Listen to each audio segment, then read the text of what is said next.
To read from 10.31.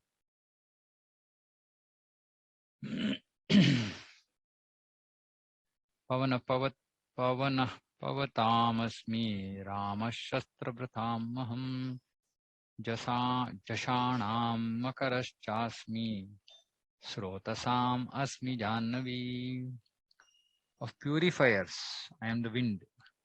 Of the wielders of weapons, I am Rama. Of fishes, I am the shark. And of flowing rivers, I am the Ganges. Of all the aquatics, the shark is one of the biggest and is certainly the most dangerous to man.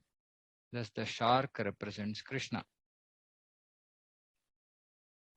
Sarganamadirantashcha madhyam chaivaham arjuna adhyatma vidya vidyanam vada pravadatamaham. Of all creations, I am the beginning and the end and also the middle, O Arjuna. Of all sciences, I am the spiritual science of the self. And among logicians, I am the conclusive truth. Among the created manifestations, the first is the creation of the total material elements. Okay, so this is explained in Bhagavatam, how the creation happens. As explained before, the cosmic manifestation is created and conducted by Mahavishnu, Garbhodakashaya Vishnu and Kshirodakashaya Vishnu. Those who have read Bhagavatam, they know Mahavishnu is Karanodakashaya Vishnu, Garbhodakashaya Vishnu, and finally Kshirodakashaya Vishnu. So there are three Vishnus. And then again it is annihilated by Lord Shiva. Brahma is a secondary creator. These agents of creation, maintenance and annihilation are incarnations of the material qualities of the Supreme Lord, Gunavatara. Therefore, he is the beginning, middle and the end of creation. Because all these Vishnu forms actually come from him. They are expansions from Krishna. So he is the beginning because he is Brahma as the Gunavatara. Then he is the middle, which is Vishnu, is the Palanakarta. And then end is Shiva, is the destroyer, annihilator. So all the three are just different expansions or incarnations of the Lord. For advanced education, there are various kinds of books of knowledge, such as the 4 Vedas. There are 6 supplements, the Vedanta Sutra, books of logic, books of religiosity. The logic is Nyaya, books of religiosity, maybe Samhitas, Manu, Samhita, Dharma Shastra, and the Puranas. So altogether there are 14 divisions of books of education. Of these, the book which represents Adhyatma Vidya, spiritual knowledge, in particular the Vedanta Sutra represents Krishna. So Vedanta Sutra is the Anta of the Veda, the conclusion of the Vedas in a sutra form, in a form of formulae. So it's very difficult to understand only for extremely brilliant Brahmanas. Among logicians, there are different kinds of argument. Supporting one's argument with evidence that also supports the opposing side is called Jalpa. See how interesting. Evidence which supports one side and also the other side also. So Prabhupada is just, so Nyaya, then Tarka, all of these are big subjects. So Prabhupada is just introducing some terminologies. Merely trying to defeat one's opponent is called Vitanda. The actual conclusion is called Vada. This conclusive truth is a representation of Krishna. Basically, through this, we should understand that literally there is nothing which is not Krishna.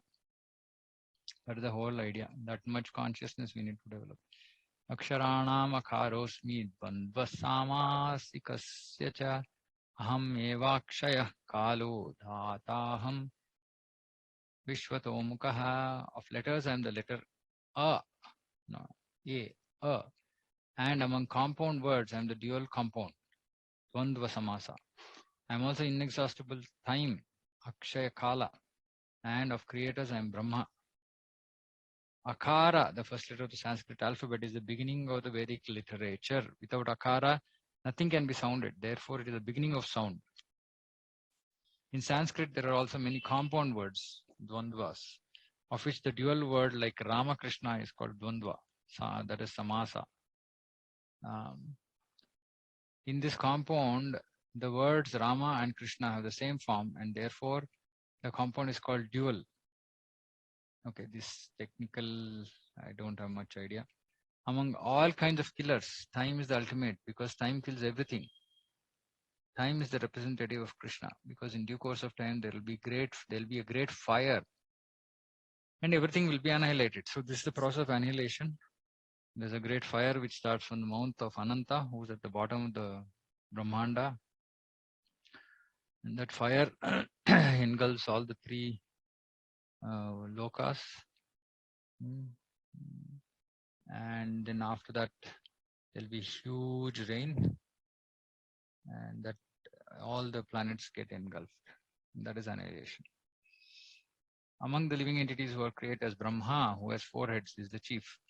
Therefore, he is a representative of the Supreme Lord Krishna. Mrityus sarvaharashchaham udbhavascha bhavishyatam kirti shrirvakchanarinam smritirmedha dhritikshama. I am all devouring death, and I am the generating principle of the all that is yet to be. Udbhavaha. Sarvaharaha udbhavaha. Among women, I am Kirti, fame, Shri, opulence or beauty, Vak, fine speech, Smriti, memory, Medha, intelligence, Dhrithi, firmness, Kshama, patience. So these qualities among women are actually Krishna. So those women who have these qualities, one or more of them, have superior qualities. These are fame, fortune, fine speech, not just speech, fine speech, memory, intelligence, steadfastness, and patience. As soon as a man is born, he dies at every moment. Thus, death is devouring every living entity at every moment. But the last stroke is called death itself. That death is Krishna. As for future development, all living entities undergo 6 basic changes. They are born, they grow, they remain for some time, they reproduce, they dwindle, and finally they vanish. Of these changes, the first is deliverance from the womb, and that is Krishna. This is also discussed in Bhagavatam. The first generation is the beginning of all future activities. The 7 opulences listed, fame, fortune, fine speech, memory, intelligence, steadfastness, and patience, are considered feminine. If a person possesses all of them or some of them, he becomes glorious. If a man is famous as a righteous man, that makes him glorious. Sanskrit is a perfect language and is therefore very glorious.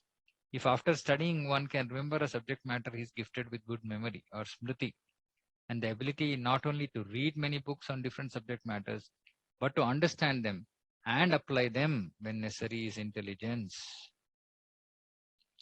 So really our school colleges don't teach us intelligence. They just teach us by hearting capability. That's all. Smriti, memory. The ability to overcome unsteadiness is called firmness or steadiness, dhriti. When one is fully qualified, it is humble and gentle, and one is able to keep his balance both in sorrow and in ecstasy of joy. He has the opulence called kshama, patience. Fully qualified, it is humble and gentle,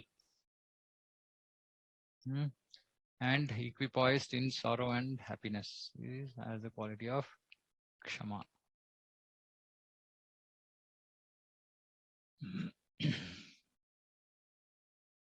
Brat sama tata samnam Gayatri chandasamaham asanam margashirshoham rutunam kusumakaraha.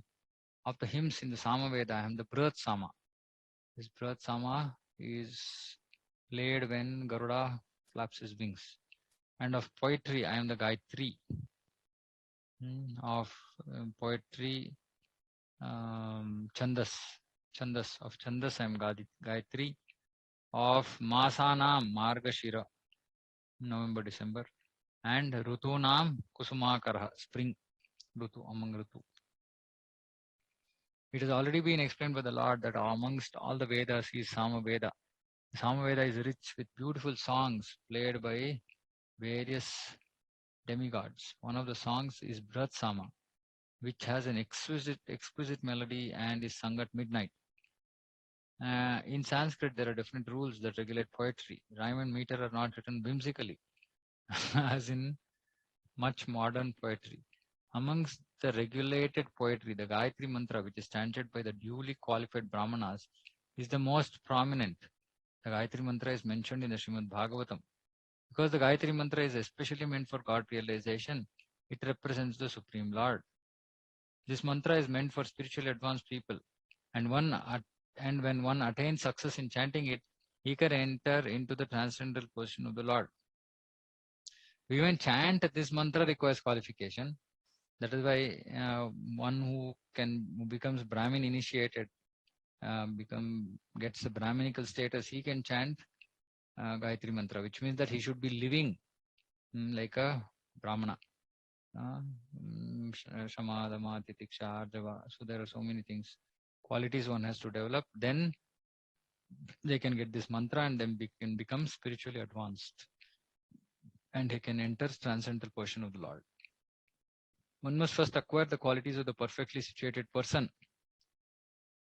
Like I said, in order to chant the Gayatri Mantra. The Gayatri Mantra is very important in Vedic civilization and is considered to be the sound incarnation of Brahman. Brahma and Brahman. Brahma is its initiator and it is passed down from him in disciplic succession. That's why it's also called Brahma Gayatri. Okay, the month of November, December is considered the best of all months because in India, grains are collected from the fields at this time and people become very happy. Of course, spring is a season universally liked because it is neither too hot nor too cold and the flowers are trees blossom and flourish. In spring, there are also many ceremonies commemorating Krishna's pastimes. Therefore, this is considered to be the most joyful of all seasons. And it is a representative of the Supreme Lord, Krishna.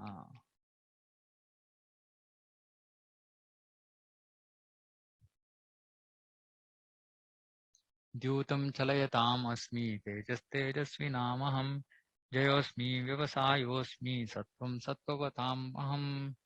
I'm also the gambling of cheats and of the splendid I am splendor. I am victory, I am adventure, and I am the strength of the strong. There are many kinds of cheaters all over the universe. Of all cheating processes, gambling stands supreme and therefore represents Krishna. As the supreme, Krishna can be more deceitful than any mere man. If Krishna chooses to deceive a person, no one can surpass him in his deceit. His greatness is not simply one-sided, it is all-sided. Among the victorious, he is victory. He is the splendor of the splendid. Among the enterprising and industrious, he is the most enterprising, the most industrious. Among adventurers, he is the most adventurous. Among the strong, he is the strongest. When Krishna was present on earth, no one could surpass him in strength. Even in his childhood, he lifted Govardhana hill. No one can surpass him in cheating. No one can surpass him in splendor. No one can surpass him in victory. No one can surpass him in enterprise. And no one can surpass him in strength. All this we'll understand when we read Krishna book. So kindly read Krishna book every day. Vrishtinam Vasudevosmi Pandavanam Dhananjaya Muninam Apyaham Vyasa Kavinam Ushanak Kavihi. Of the descendants of Vrishni, I am Vasudeva, Krishna in Dwarka. And of the Pandavas, I am Arjuna. Of the sages, I am Vyasa. And among great thinkers, I am Ushana. Krishna is the original Supreme Personality of Godhead, and Baladeva is Krishna's immediate expansion. Both Lord Krishna and Baladeva appeared as sons of Vasudeva. So both of them may be called Vasudeva. From another point of view, because Krishna never leaves Vrindavana, all the forms of Krishna that appear elsewhere are his expansions. Vasudeva is Krishna's immediate expansion. So Vasudeva is not different from Krishna, but still he is different. It is to be understood that Vasudeva referred to in this verse of Bhagavad Gita is Baladeva or Balarama, because he is the original source of all incarnations, and thus he is the sole source of Vasudeva. The immediate expansions of the Lord are called Swamsha. And there are also expansions called Vibhinnamsha. So Swamsha are all Vishnu Tattvas and Vibhinnamsha are Jiva Tattvas, separated expansions. Amongst the sons of Pandu, Arjuna is famous as Dhananjaya. He is the best of men and therefore represents Krishna. Among the Munis or learned men conversant in Vedic knowledge, Vyasa is the greatest because he explained Vedic knowledge in many different ways for the understanding of the common mass of people in this age of Kali. And Vyasa is also known as an incarnation of Krishna. Therefore, Vyasa also represents Krishna. Kavis are those who are capable of thinking thoroughly on any subject matter. Among the Kavis, Ushana, Shukracharya, was a spiritual master of the demons. He was an extremely intelligent and far-seeing politician. The Shukracharya is another representative of the opulence of Krishna. Okay, nothing much to explain this reading. Dando damayatam asmi nitirasmi jikishatam maunam chaivasmi gushyanam gnanam gnanavatam aham. Amongst all means of suppressing lawlessness, I am punishment, and of those who seek victory, I am morality. Of secret things, I am silence, and of the wise, I am the wisdom. There are many suppressing agents, of which the most important are those that cut down miscreants. When miscreants are punished, the agency of chastisement represents Krishna. Among those who are trying to be victorious in some field of activity, the most victorious element is morality. Among the conditioned, confidential activities of hearing, thinking, and meditating, silence is most important because by silence one can make progress very quickly. And we hardly follow this. And this is the least followed. Before anybody can complete speaking, we are ready to speak. But if one can be silent, one can make progress very quickly. Actually, it's true even in spiritual life. We have to be silent. Silent means that either we are contemplating or we are speaking about Krishna. That's all. We are not speaking nonsense. We are not speaking some Gramikata or some mundane stuff. The wise man is he who can discriminate between matter and spirit, between God's superior and inferior natures. Such knowledge is Krishna himself. Yachapi sarvabhutanam bijam tad aham Arjuna na tad asti vina yatsyan maya bhutam characharam. Furthermore, O Arjuna, I am the generating seed of all existences. There is no being, moving or non-being that can exist without me. Everything has a cause, and that cause or seed of manifestation is Krishna. Without Krishna's energy, nothing can exist. Therefore, he is called omnipotent. Without his potency, neither the movable nor the immovable can exist. Whatever existence is not founded on the energy of Krishna is called Maya, that which is not. Maya means illusion, because there is nothing which is not founded on the energy of Krishna. So when we think that something is not founded on energy of Krishna, something is separate from Krishna, that is Maya, that is our illusion. That's why it's called Maya, that which is not.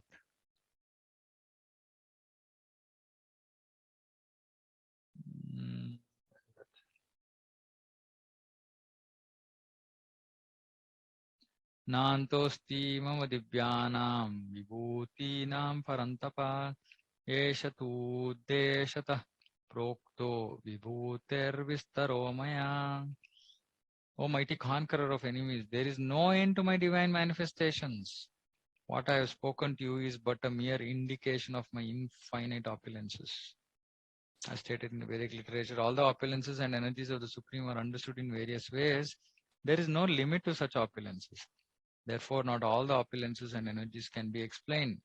Simply a few examples are being described to Arjuna to pacify his inquisitiveness. Yadyad vibhuti mad sattvam shri madhujitam eva va tattad devavagacchapvam mamatejomsha sambhavam. Know that all opulent, beautiful, and glorious creations, opulent, beautiful, and glorious creations spring from but a spark of my splendor. Any glorious or beautiful existence should be understood to be but a fragmental manifestation of Krishna's opulence. So even that way, when we see something glorious, something or someone beautiful, we should remember Krishna. But our natural tendency is when we look at such things, we think about enjoying it ourselves. That is our fallen state. Whether it be in the spiritual or material world, anything extraordinarily opulent should be considered to represent Krishna's opulence. When you look at somebody extremely extraordinarily opulent, we become envious of that person. So that is why it's very, though it's easy to be Krishna conscious, it's very difficult because we can't get over these anarthas that we have. So literally anything and everything that we see in this material or spiritual, of course, we don't see in the spiritual world. The material world represents Krishna. Ata va bahunaitena kim nathena tava arjuna vishtabhyaham idam kritsnam ekamshena stito jagat. But what need is there, Arjuna, for all this detailed knowledge? With a single fragment of myself, I pervade and support this entire universe. So this single fragment of Krishna is his Paramatma expansion. It's a single fragment. We're saying I pervade. Paramatma is Sarvavyapi. He pervades everywhere and he supports this entire universe. Because if Paramatma is not there, then there can't be any existence. The Supreme Lord is represented throughout the entire material universes by his entering into all things as the super soul. The Lord here tells Arjuna that there is no point in understanding how things exist in their separate opulence and grandeur. He should know that all things are existing due to Krishna's entering them as super soul. From Brahma, the most gigantic entity, down to the lowest and the smallest ant, all are existing because the Lord has entered each and all and is sustaining them. There is a Muslim mission that regularly propounds that worship of any demigod will lead one to the Supreme Personality of Godhead or the Supreme Goal. But worship of demigods is thoroughly discouraged herein because even the greatest demigods like Brahma and Shiva represent only part of the opulence of the Supreme Lord. He is the origin of everyone born and no one is greater than him. He is Asamordva, which means that no one is superior to him and that no one is equal to him. In the Purana, it is said that one who considers the Supreme Lord Krishna in the same category with demigods, be they even Brahma or Shiva, becomes at once an atheist. If, however, one thoroughly studies the different descriptions of the opulences and expansions of Krishna's energy, then one can understand without any doubt the position of Lord Sri Krishna and can fix his mind in the worship of Krishna without deviation. The Lord is all pervading by the expansion of his partial representation, the super soul, who enters into everything that is. Pure devotees therefore concentrate their minds in Krishna consciousness in full devotional service. Therefore, they're always situated in the transcendental position. Very difficult to get here. But we should keep trying. Devotional service and worship of Krishna are very clearly indicated in this chapter in verses 8 through 11. That is the way of pure devotional service. How can one attain the highest devotional perfection of association with the Supreme Personality of Godhead has been thoroughly explained in this chapter. Srila Baladev Vidyabhushana, a great Acharya in disciplic succession from Krishna, concludes his commentary on this chapter by saying, Echakti leshat suryadya bhavanti atyugra tejasaha yad amshena dhritam vishvam sa Krishno dashamer archate.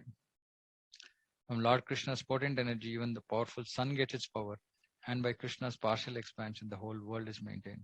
Therefore, Lord Sri Krishna is worshipable. Thus ends the Bhaktivedanta purpose of the 10th chapter of Srimad Bhagavad Gita in the matter of the opulences of the Absolute. Okay, so we finish chapter 10. Does it mean that even the qualities are form of Krishna? No, qualities are not a form of Krishna. Qualities, of course, I mean, in one way, everything in the spiritual world has a form, Murta Rupa. But I have not heard specifically that forms, that the different qualities, whether they have forms, and I have not heard that way. But yeah, qualities are just displayed by Krishna. So they're non-different from Krishna actually, that way. Okay, so nothing much to explain today. I hope, yeah, if there are any questions, I can try to answer, because I don't know if I can answer really, but I can try.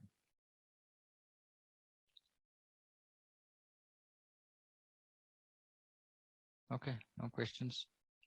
So Krishna willing, Monday we'll start with chapter 11. Yeah, not true. There's always like confusion, like Paramatma enters only living entity. No, Like no. non-living entity, even atoms also has like Enters every atom. He enters every atom. He is there in living, non-living, everything. Without him, he can exist. So even in the human body, there are so many there are many atoms. cells.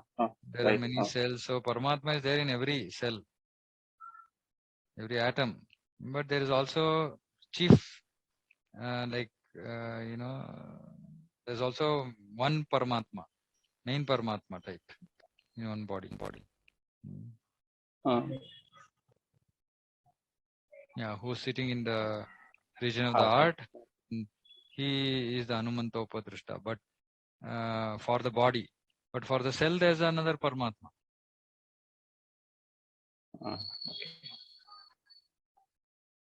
Yeah, that is why it is inconceivable. I mean, Lord's material creation itself is inconceivable.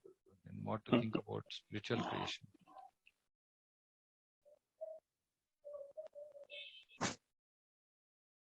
There's sometimes actually even like hills is actually like living entity.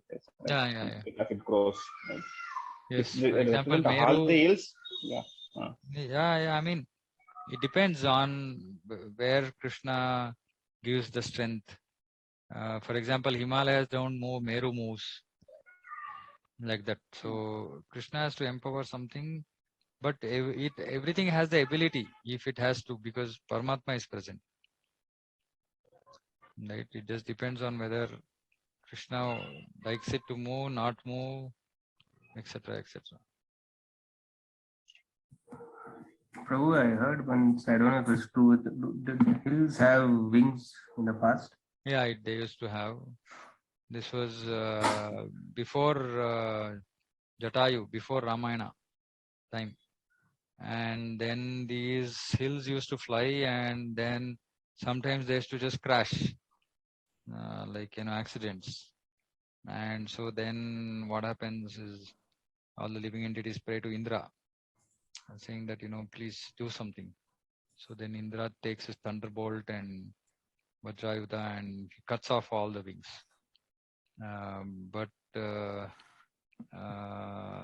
Which is that Mandara, I think.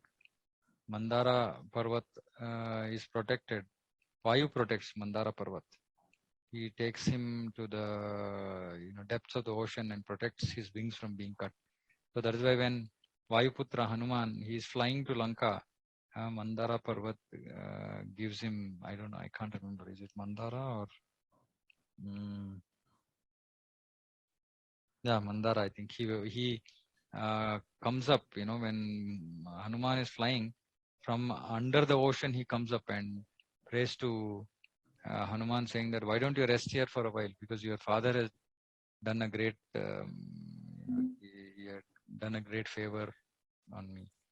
But then Hanuman says, no, I don't have time. So he offers respects and goes. It's part of Ramayana.